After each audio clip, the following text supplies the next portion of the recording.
The first thing he said to me on the night I turned 18 was, "Not happy birthday." He didn't say it over cake because there was no cake. He didn't say it with a card or a gift or even a smile. He said it with his boots still on, standing in the doorway of our bedroom, mud from the barn still on his heels. He looked at me the way you look at a horse you've already decided to break. And he said, "Tonight you are old enough. No more excuses." I sat on the edge of the bed with my hands folded in my lap the way I had been taught to sit since I was 5 years old. Straight back, eyes down, palms flat. And I thought, old enough for what? Because even though I had been his wife for 11 months, even though I had cooked his meals and scrubbed his floors and ironed his shirts with a heavy, sad iron heated on a wood stove, I still did not fully understand what a husband in my community was permitted to demand. I understood obedience. I had been taught obedience the way English children are taught the alphabet, early and often and without question. But demand is a different word. Demand has weight. Demand has teeth. And on the night I turned 18, I learned exactly how sharp those teeth could be. Before I go any further, my name is Martha. And this is Hannah the Amish girl. I grew up Old Order Amish in the heart of Pennsylvania Dutch country. I married at 17. I left at 24. And now I tell the stories that were meant to stay buried under quilts and silence, and generations of women who never once said the word no out loud. If you want the truth about what happens inside Amish marriages, not the postcard version, not the farmer's market charm, but the real shape of a woman's life when the tourists go home, subscribe right now and tap that like button. And in the comments, tell me this. Have you ever been in a situation where someone had authority over you that you never agreed to give them? I want to hear your answer, because that question is the spine of everything I am about to tell you. Let me explain what most people outside the community never learn. In the Amish world, marriage is not a partnership. It is a hierarchy with God at the top, the husband directly beneath him, and the wife beneath her husband. The bishop will tell you this plainly on your wedding day. He will preach it for 3 hours on a wooden bench while your legs go numb and your future folds shut in front of you like a book you are no longer allowed to read. The theological foundation comes from Scripture, or at least the way our community interpreted Scripture. Wives, submit to your husbands as to the Lord. That verse was not a suggestion in my church district. It was architecture. It was the floor plan of every single home in our settlement. And from that single verse, the entire structure of marital rights was built.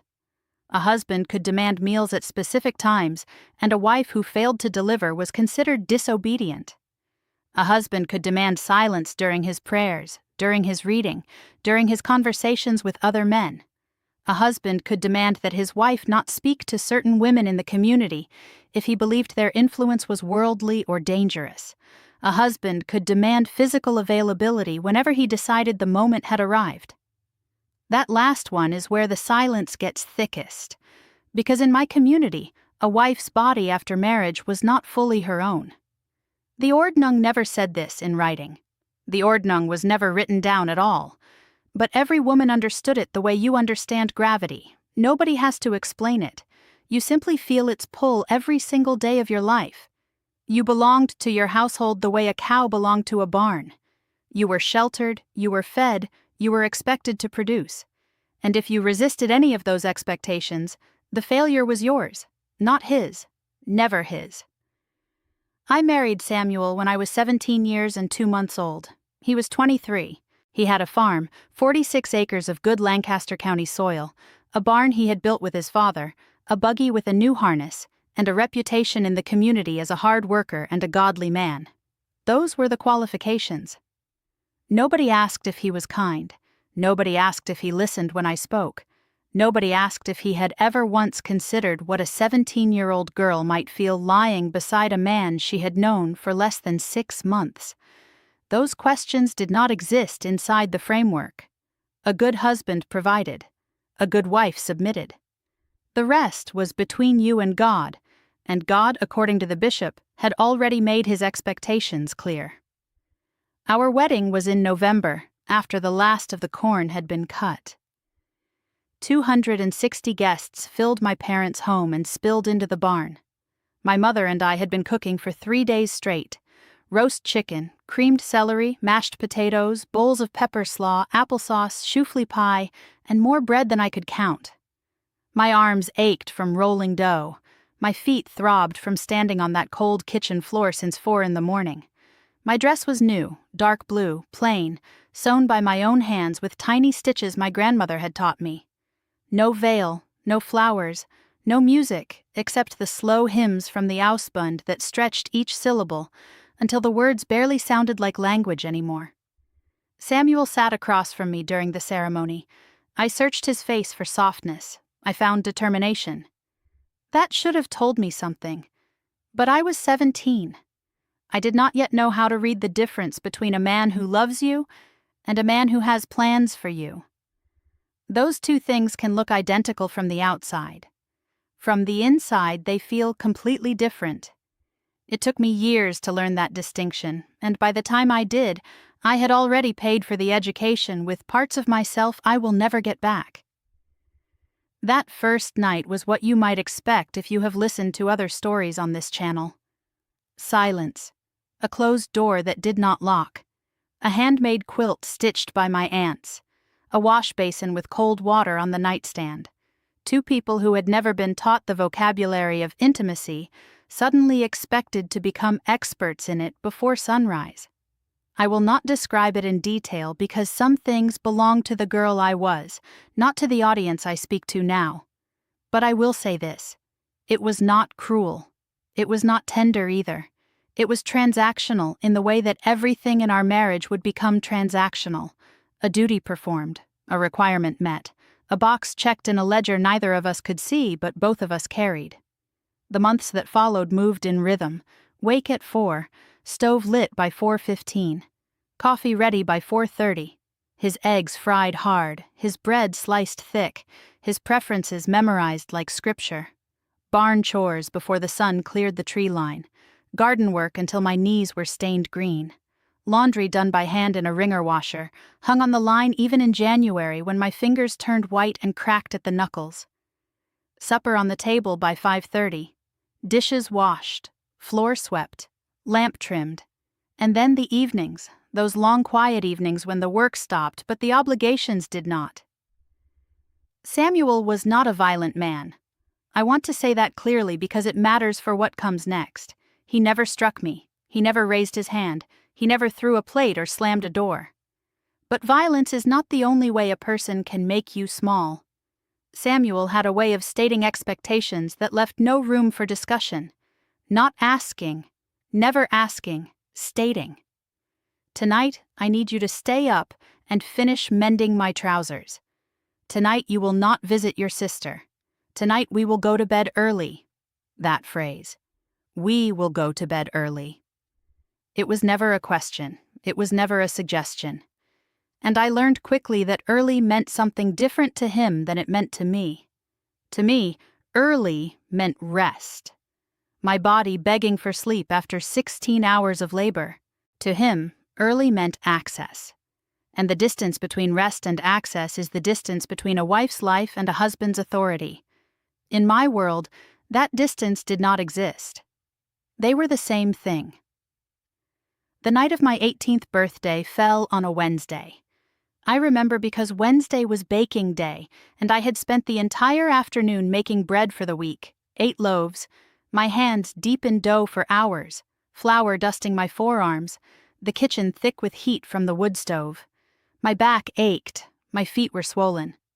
I had not thought about my birthday at all until my younger sister Rebecca slipped me a small piece of paper at the fence line that afternoon.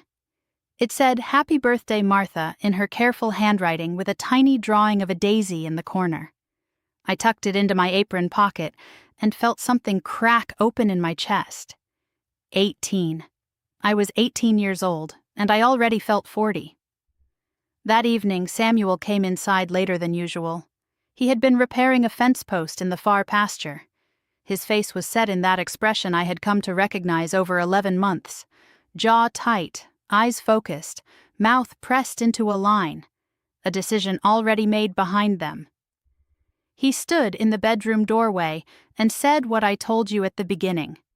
Tonight you are old enough. No more excuses. What he meant was this. For the 11 months of our marriage, I had been quietly negotiating. Small resistances that I disguised as exhaustion or headaches or early mornings or the monthly rhythms of a woman's body. I never said no directly. I did not have that word available to me. It was not in the vocabulary I had been given, but I had learned to delay, to redirect, to fall asleep before he finished his evening Bible reading, to keep my body turned toward the wall, to breathe slowly and deeply as though I were already dreaming. These were not acts of rebellion. They were the only tools of self-preservation available to a girl who had not yet turned 18, and who understood on some level deeper than language that she was not ready for what was being asked of her night after night after night. But on the night I turned 18, Samuel decided the season of patience was over. He had been patient, he said. He had been more understanding than most, he said. Other men in the community would not have waited this long. Other men expected more and sooner. He said these things not with anger, but with the calm certainty of a man reading aloud from a rule book that everyone agreed was sacred. And the worst part, the part that still sits heavy in my chest when I think about it, is that by the standards of our community, he was right. He had been generous. The fact that his generosity looked like pressure tells you everything about the system that built us both. That night he demanded what he considered his right as a husband and as a man who had waited long enough. And after it was over, after the lamp had been turned down and the room went quiet, and I lay staring at the ceiling counting the knots in the wooden beams, the way I always did to keep myself somewhere other than where I was, he reached for me again. I whispered, "I am very tired, Samuel." And he said, "A wife's tiredness is not a reason." That sentence. I have turned it over in my mind 1,000 times since. I do not know where he learned it. From his father, perhaps, sitting on the porch after supper, passing down instructions the way you pass down a pocket knife. From the bishop, maybe, in one of those private conversations married men had after church while the women cleaned dishes. Or maybe from the air itself, the air that every Amish man breathes from the day he is born, the air that tells him his needs are doctrine, and her exhaustion is irrelevant. I lay in the darkness afterward and listened to him fall asleep. His breathing went slow and deep within minutes, the way it always did, as if nothing unusual had happened. I stayed awake until I heard the first rooster at the neighbor's farm. My body ached in places I still could not name because I had never been given the names. I reached into the pocket of my nightgown where I had tucked Rebecca's note, and I held that small piece of paper against my chest. A daisy drawn by a 14-year-old girl who still believed the world was kind. And I wondered if she would one day lie in a bed like this, staring at a ceiling like this, feeling this exact same silence pressing down on her chest like a second quilt she never asked for. There is a part of this story I cannot tell you here. Not on this platform. Not under these rules. The algorithm has limits, and I have learned exactly where they are. So I wrote the rest down instead, slowly, without the softening, without the cuts, everything the camera is not permitted to show. The book is called The Ordnung They Never Wrote Down, 208 pages of what plain life looks like from the inside of it. The link is in the first comment of this video. That is where the part I could not say out loud lives. I stayed with Samuel for 6 more years after that night. We had 3 children. 2 boys first, then a girl I named quietly after my sister, though I used her middle name so Samuel would not object. I loved those children with a fierceness that frightened me, because it was the first time I understood that love could exist without obedience attached to it. I loved them freely, recklessly, without waiting for anyone's permission. And in that love I caught the first glimpse of who I might be outside the walls of that farmhouse. During those years I met other women who carried the same silence inside their bodies, like a stone they had swallowed, and could not cough up. My neighbor Ada married at 16 to a man 12 years her senior, told me once while we were canning tomatoes that she had never known she was allowed to feel anything during those nights other than duty. She said the word duty the way you might say a word in a foreign language, carefully, almost confused by the shape of it in her mouth, as though she had only just realized there might be other words available. She was 31 years old, 5 children, and not once had she experienced her own body as something that belonged to her rather than something borrowed. My friend Leah had it harder than any of us. Her husband Amish believed the old teaching that a wife's reluctance was a form of chachmat, pride, and pride was the worst sin in our world, worse than lying, worse than theft. So in his mind her hesitation was sin, and sin demanded correction. I will not tell you what correction looked like in Leah's home because that story belongs to her and to the God she still prays to every morning despite everything. But I will tell you that Leah walked carefully for years, slowly, and everyone in the community said it was because of her difficult pregnancies. And nobody ever asked the question that should have been asked, because asking was not something we did. Asking was pride, too. When I finally left, when I packed 2 bags in the dark kitchen at 3 a.m. while Samuel slept upstairs with the certainty of a man who believed nothing could change, I walked 3 miles down a gravel road to the English neighbor who had quietly offered me help 6 months earlier. Her name was Diane. She had a spare room and a telephone, and she asked me no questions until I was ready. The shunning came within days. My mother's voice disappeared from my life like a lamp blown out. My father returned my letters unopened. My sister, Rebecca, the one with the daisy, was forbidden from writing my name. In therapy, I learned words I had never spoken aloud: coercion, marital entitlement, bodily autonomy, informed consent. My therapist was a woman named Claire who specialized in religious trauma. She sat across from me in a small, bright office with plants on the windowsill, and she listened to me describe 6 years of marriage in the careful, flat tone I had perfected. And then she said something that rearranged every molecule in my body. She said, "Martha, the word for what you are describing exists, and it applies even inside a marriage." I did not respond. I sat in that chair and felt the room tilt sideways. Not because I was angry, not yet. The anger came later, months later, quiet and cold and enormous, rising up from somewhere so deep I did not know that place existed inside me. In that first moment, I felt something simpler: relief. The kind of relief a person feels when they have been carrying a weight for so long they forgot it was there. And someone finally says, "You can put that down now." It was never yours to carry. I want to be careful here because the Amish world is not one thing. It is not a single story. There are communities where husbands are gentle and genuine, and where wives feel safe in their own homes. There are families where love looks like partnership, even if the language around it is different from what the English world uses. I knew some of those families. I sat at their tables. I saw the way certain men looked at their wives, with warmth, with actual curiosity, with something that resembled respect, even if nobody called it that. The Amish world gave me a work ethic that has carried me through every difficult year since I left. It gave me a sense of community so deep and so textured that I still miss it on quiet Sunday mornings when the rest of the world is sleeping in and I am already awake because my body still remembers. It gave me faith, wounded and rebuilt and questioned and held together with thread so thin you would think it would snap, but it has not snapped yet. That faith is real and it is mine. But no faith requires a woman to lie still while her own body is treated as a territory to be claimed. No scripture I have read since leaving demands that a wife's exhaustion be irrelevant.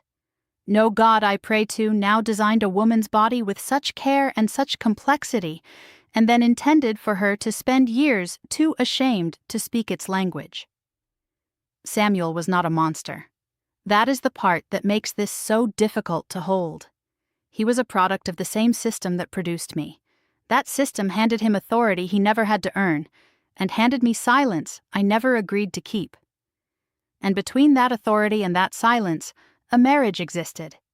Children were raised, bread was baked, fences were mended, cows were milked in the dark, and a girl turned 18 holding a paper daisy in her pocket, while the man beside her told her that her tiredness was not a reason. If you grew up in a home where your no had no weight, I see you. If you were taught that your discomfort was less important than his expectations, you are not alone. If you spent years believing your exhaustion was a character flaw rather than a signal from your own body asking desperately to be heard, I want you to hear me now. You were never wrong for being tired. You were never weak for wanting tenderness. You were never sinful for believing your body belonged to you. It did, it does, it always will. If you want to read the version of this story that YouTube will not allow, the full pages are in the Ordnung they never wrote down. First comment of this video. And that is everything. Choose your freedoms wisely. They might just save your life.